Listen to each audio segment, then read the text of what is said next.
نادية، محامية معروفة، عندي فيلا كبيرة وسائق خاص. الناس تشوفني ست ناجحة ومحترمة، لكن محدش يعرف إن جوايا فاضية تماماً. 5 سنين من الجواز البارد. زوجي كان مدير بنك غني، لكن كان بارد زي التلج، ما كانش فيه مشاعر، ما كانش فيه حنان. وبعدين اكتشفنا إنه عنده مشكلة، مش قادر يخلف ومش راضي يعالج نفسه. قال لي الموضوع ده مش مهم، لكن بالنسبة لي كان مهم. كنت عايزة أحس إني امرأة كاملة، عايزة حد يشوفني، يحسني، يخليني أحس إني موجودة. طلقنا بعد 5 سنين. أهلي فرحوا، قالوا الحمد لله اتخلصتي منه، لكن أنا ما كنتش مبسوطة. رجعت الفيلة الكبيرة، رجعت حياتي الفاضية، ومعايا سائقي رجب. رجب كان راجل بسيط، 35 سنة، من الريف، متجوز وعنده ولدين. كان بيشتغل معايا من 5 سنين، دايما مؤدب، دايما ساكت، كان بيعمل شغله وبس، ما كانش بيتكلم كتير. وأنا كنت مرتاحة كده، ما كنتش محتاجة كلام، كنت محتاجة حد يسيبني في حالي. لكن اللي حصل بعد كده محدش كان يتوقعه، حتى أنا. كان يوم حر، شهر أغسطس، الشمس كانت بتحرق، كنت في البيت لوحدي. رجب كان بيغسل العربية بره في الحوش. سمعت صوت مياه غريب جاي من حمام أوضة النوم بتاعتي. دخلت، لقيت المياه بتنزل من الحنفية ومش عارفة أقفلها. الدنيا اتخربطت، المياه بدأت تملى الحمام. نزلت بسرعة، ناديت على رجب، قلت له تعالى بسرعة، في مشكلة في الحمام. طلع معايا فوق، كان لابس تيشيرت قطن وبنطلون. دخل الحمام، بص للحنفية، قال في مسمار مكسور جوه الخلاط، لازم أفكه وأصلحه. قلت له أعمل اللي يصلحه بسرعة. بدأ يشتغل. المياه كانت لسه بتنزل، الحمام بقى فيه بخار ورطوبة. بعد شوية رجب مسح جبينه، قال الجو حر قوي هنا يا مدام، ممكن أشيل التيشيرت. كنت واقفة على باب الحمام، قلت له أعمل اللي يريحك. شال التيشيرت، والأول مرة شفت رجب كراجل مش كسائق. جسمه كان مليان عضلات، كتافه عريضة، دراعاته قوية من الشغل، ظهره مستوي ومشدود. كان جسم راجل بيشتغل بإيديه كل يوم، مش جسم الرجالة اللي أنا متعودة عليهم، مش جسم زوجي اللي كان بيقعد على مكتبه طول النهار ويتفرج على الأوراق. حسيت بحاجة غريبة جوايا، حاجة ما كنتش حاسة بيها من سنين طويلة. قلبي بدأ يدق بسرعة، حسيت إن جسمي صحي، مش عارفة أوصف الإحساس ده. كان زي لما حد يشعل نار في مكان كان ميت من زمان. قلت لنفسي نادية، انتي ايه اللي بيحصل لك ده؟ سائقك ده راجل بسيط، ده متجوز وعنده عيال، انتي محامية محترمة، عندك سمعة، عندك شرف، ايه الكلام الفاضي ده؟ لكن عنية ما كانتش عايزة تبعد عنه. خلص الشغل بعد نص ساعة، لبس التيشيرت تاني، قال لي خلاص يا مدام، الحنفية اتصلحت. قلت له شكرا يا رجب، وطلع. قعدت لوحدي في أوضتي، قلبي كان لسه بيدق. حسيت إني غلطانة، حسيت إني لازم أنسى الموضوع ده. لكن كل ما أقفل عينيا أشوفه، أشوف كتافه، أشوف دراعاته، أشوف جسمه. قلت لنفسي ده مش أنا مش ست زي كده، أنا ست محترمة، أنا محامية، أنا ما عنديش الأفكار دي. لكن جسمي كان بيقول حاجة تانية خالص. اليوم اللي بعده الحنفية تعطلت تاني، المرة دي في المطبخ. كنت عارفة إن ممكن أخلي أي سباك يجي يصلحها، لكن مش عارفة ليه ناديت على رجب. قلت له ممكن تشوف الحنفية دي في مشكلة برضو. جه بص عليها، قال هصلحها دلوقتي يا مدام. المرة دي أنا جبت له كوباية مياه وقلت له اشرب، الجو حر. قال لي شكرا يا مدام، انتي كريمة قوي. كريمة، الكلمة دي خلتني أحس بحاجة. زوجي ما كانش بيقول لي كلمات حلوة، ما كانش بيشكرني، ما كانش بيشوف حاجة أنا بعملها، لكن رجب بكلمة بسيطة خلاني أحس إني موجودة. بدأت أدور على أعذار، كل يوم حاجة صغيرة تتعطل، مرة لمبة، مرة كرسي مكسور، مرة باب الدولاب مش بيقفل. وكل مرة أنا اللي نادي على رجب، مش الخدامة، مش حد تاني، أنا. وكل مرة كنت بتفرج عليه وهو بيشتغل، على دراعاته، على كتافه، على جسمه القوي، وكنت بحس إن النار اللي جوايا بتكبر. قلت لنفسي نادية، انتي بتعملي ايه في نفسك؟ ده حرام، ده غلط، ده هيدمر سمعتك، هيدمر حياتك. لو حد عرف هتبقي فضيحة. الناس هتقول إن المحامية الكبيرة نادية وقعت مع سائقها، مع راجل من الريف، مع راجل متجوز. لكن الواحدة كانت بتقتلني.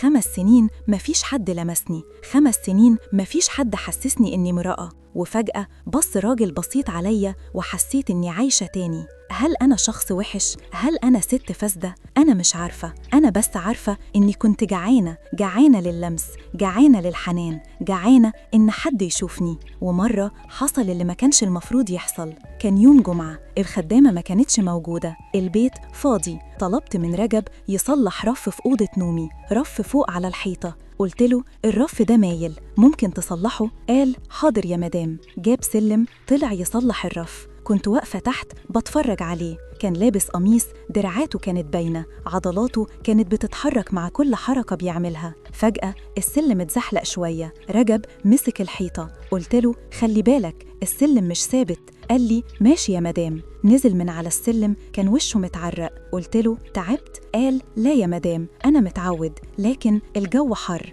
رحت جايباله كوباية مياه باردة مدتها له. لمست إيده من غير قصد لما أخد الكوباية، والأول مرة حسيت بإيده. إيده كانت خشنة، فيها حبيبات من الشغل، لكن كانت قوية، كانت دافية. حسيت بكهرباء مرت في جسمي كله. بصلي، أنا بصيت له، واللحظة كان في حاجة بينا، حاجة مش محتاجة كلام. بعد كده مش عارفة أقول إيه حصل، هل أنا اللي قربت ولا هو؟ مش فاكرة. بس فجأة لقيت نفسي قدامه، قريبة منه قوي. ريحته كانت ريحة عرق وصابون بلدي، مش عطر غالي، لكن كانت ريحة راجل حقيقي. مسك إيدي. قلت له رجب ده غلط. قال لي أنا عارف يا مدام، لكن ما كملش الكلام، وما كملتش أنا كمان. واللي حصل بعد كده كان زي حلم أو كابوس، مش عارفة. كل اللي أنا عارفاه إني بعد سنين من البرودة حسيت إني امرأة تاني، حسيت إن جسمي عايش، حسيت إن في راجل شايفني، مش شايف المحامية نادية، مش شايف الفيلة، مش شايف الفلوس، شايفني أنا، المرأة اللي جوه الهدوم الغالية دي. وبعدها جالي إحساس الذنب. يا إلهي، أنا عملت إيه أنا؟ نادية المحامية المحترمة عملت كده مع السائق بتاعي، مع راجل متجوز، مع راجل عنده عيال. قعدت على السرير. رجب كان واقف بعيد، وشه كان مليان حيرة وخوف. قلت له رجب لازم تنسى اللي حصل ده. قال لي أنا آسف يا مدام، أنا ما كنتش قاصد.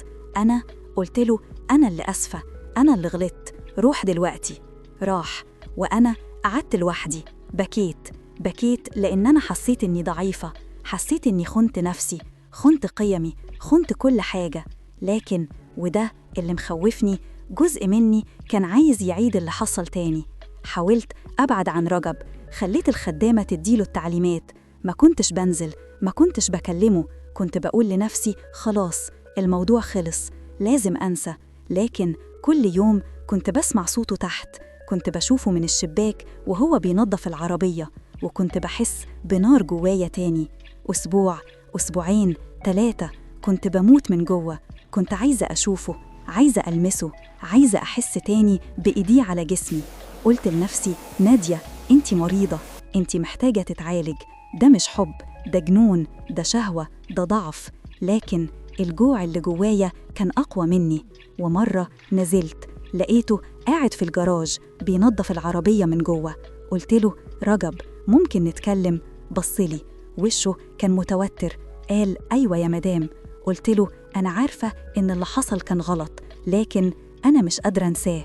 سكت، بعدين قال أنا كمان يا مدام، بس ده حرام، وأنا متجوز، ومراتي ست كويسة، وإنتي ست محترمة، لو حد عرف هنتدمر كلنا. قلت له أنا عارفة، بس مش قادرة. بصلي، وشفت في عينيه نفس النار اللي في عينيا.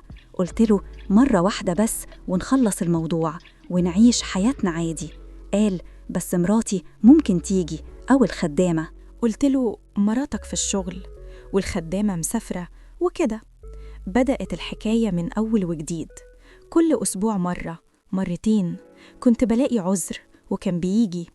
ما كناش بنتكلم كتير، كنا بنعمل اللي جسمنا عايزه، وبعدها نرجع لحياتنا العادية. أنا المحامية وهو السائق، كأن مفيش حاجة حصلت. لكن جوايا كنت بموت، مش من الشهوة، دي خلصت، كنت بموت من الذنب. كل مرة بعد ما يمشي كنت بقعد أعيط. كنت بسأل نفسي أنا بقيت مين؟ أنا كنت محامية بدافع عن الناس ضد الظلم، وبقيت دلوقتي واحدة بتعمل حاجة محرمة مع راجل متجوز. كنت بفتكر مراته، الست البسيطة اللي مش عارفة إن جوزها بيخونها. كنت بفتكر ولاده، الولاد اللي لو عرفوا هيكرهوا أبوهم، هيكرهوا الدنيا.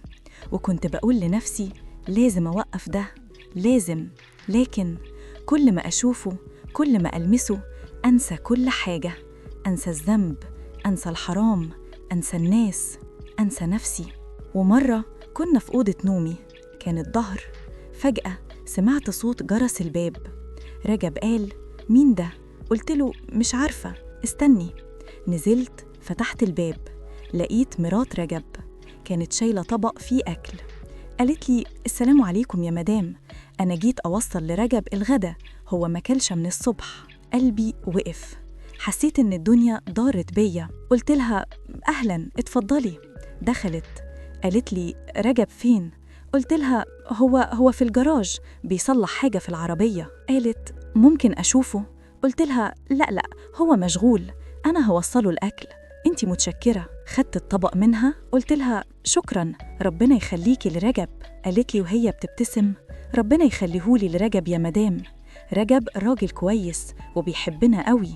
الكلمات دي دخلت قلبي زي سكينة، حسيت إني أوسخ واحدة في الدنيا. الست دي واقفة قدامي بتقولي إن جوزها بيحبها، وأنا الست اللي بتخونها، أنا اللي بسرق جوزها منها. بعد ما مشيت طلعت لرجب في أوضة النوم، كان لابس هدومه بسرعة، كان خايف. قلت له: مراتك كانت هنا، جابت لك أكل. بصلي، وشه كان أبيض.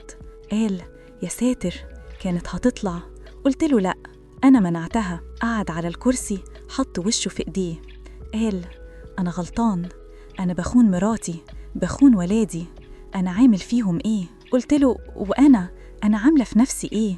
أنا محامية، كنت بدافع عن الشرف، وبقيت دلوقتي بقيت إيه؟ سكتنا، ما كانش فيه كلام نقوله، كنا عارفين إننا غلطانين، كنا عارفين إننا لازم نوقف.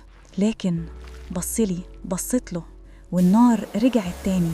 قلت له: رجب، المرة دي الأخيرة، صح؟ قال: أيوة الأخيرة، ولكن كنا بنكدب على نفسنا، كنا عارفين إننا مش هنوقف، لأن الإدمان مش بس على المخدرات، الإدمان ممكن يكون على إحساس، على لمسة، على كدبة بنقول لنفسنا إننا محتاجينها عشان نعيش. ومن الوقت ده بقيت عايشة في كدبة، بقيت عايشة حياة مزدوجة. بالنهار نادية المحامية المحترمة، الست اللي الناس بتحترمها، اللي بتدافع عن الحق. وبالليل نادية التانية، الست الضعيفة، الست اللي بتخون، الست اللي مش قادرة تبطل. حاسة إني بتمزق، حاسة إن روحي بتموت شوية شوية، لكن مش قادرة أوقف، لأن لما أبعد عن رجب الوحدة بترجع والبرد بيرجع، وحاسة إني ميتة. ومرة رجب قال لي: يا مدام، أنا مش قادر أكمل كده، أنا بحس إني بظلم مراتي وبظلم نفسي وبظلمك أنتي كمان. قلت له: أنا عارفة، أنا كمان حاسة بكده، يعني عايز نوقف؟ قال: مش عارف، بس حاسس إننا غلط. قلت له: طيب نوقف من دلوقتي. قال: ماشي. لكن تاني يوم رجعنا تاني، لأن الضعف أقوى من الإرادة، والجوع أقوى من الشرف. ودلوقتي أنا قاعدة هنا بحكي لكم الحكاية دي، مش عشان أبرر، مش عشان أقول إني صح، لكن عشان أسأل: هل أنا امرأة سيئة ولا أنا امرأة ضعيفة؟ هل اللي عملته ده خيانة ولا ده بحث عن حياة؟ 5 سنين عشت مع راجل بارد زي التلج، 5 سنين محدش لمسني، محدش حسسني إني امرأة، وفجأة لقيت راجل بسيط خلاني أحس إني عايشة. هل ده ذنبي أنا؟ مش بقول إن اللي عملته صح، أنا عارفة إنه غلط، عارفة إني بخون الشرف، بخون القيم، بخون مرات رجب اللي مش عارفة حاجة، بخون ولاده، بخون نفسي. لكن هل الوحدة مش ذنب كمان؟ هل إن الست تعيش سنين من غير حب، من غير لمسة، من غير حد يشوفها، ده مش ظلم؟ مش عارفة. كل اللي أنا عارفاه إني تعبت من الكذب، تعبت من الذنب، تعبت من إني أعيش حياة مزدوجة، تعبت من إني كل يوم أصحى أقول لنفسي النهاردة آخر يوم، وبالليل أرجع تاني. ورجب هو كمان تعبان، شايفاه في عينيه، كل مرة بنتقابل بشوف الذنب في وشه، بشوف الخوف، بشوف إنه عايز يهرب، لكن هو كمان مش قادر.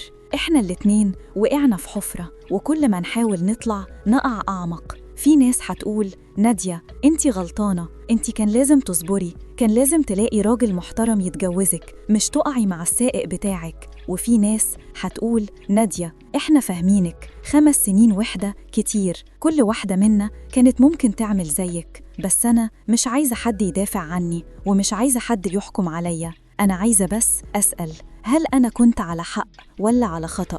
هل كان عندي خيار تاني ولا ده كان الخيار الوحيد اللي قدامي عشان أحس إني عايشة؟ قولي لو كنت مكاني كنت هتعمل إيه؟ قولي لو عشت 5 سنين في جواز بارد وفجأة لقيت حد خلاك تحس إنك إنسان تاني. كنت هترفض.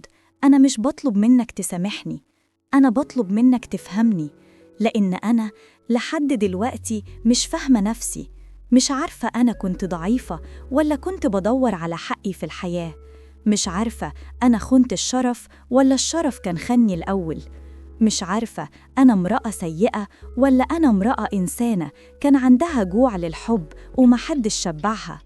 قولي رأيك بصراحة، من غير رحمة ومن غير قسوة، بس قولي هل أنا على حق ولا على خطأ؟